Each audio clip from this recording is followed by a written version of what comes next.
இயற்கையின் நண்பனே எழுச்சி ஏந்தலே புரட்சி புனிதனே பிரான்சிசுவே மகிழ்ச்சியின் தூதனே மனிதநேசனே மன்னன் இயேசுவின் மறு உருவே.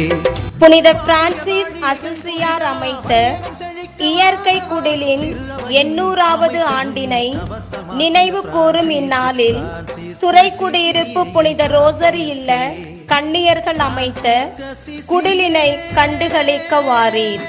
இயற்கையை அழித்தால் இயற்கை நம்மை அழித்துவிடும். இயற்கையை நாம் பாதுகாத்தால் இயற்கையும் நம்மை பாதுகாக்கும். அவற்றை பாதுகாக்க மறந்தோம் எனில் இன்றைய தமிழகத்தின் அழிவு வரும் காலத்திலும் ஏற்படும். எனவே இயற்கையை பாதுகாத்து வாழ்வோம். நாளைய தலைமுறையினர் மகிழ்வோடு வாழ வழி செய்வோம்.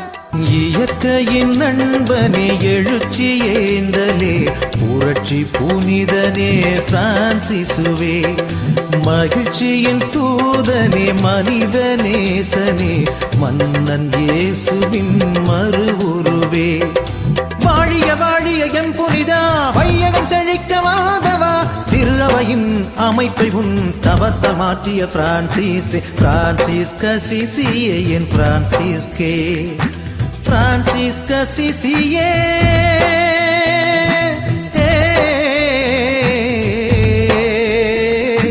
பிரான்சிஸ்க சிசியே என் பிரான்சிஸ்கே இயற்கையின் நண்பனே எழுச்சி ஏந்தலே புரட்சி புனிதனே பிரான்சிசுவே.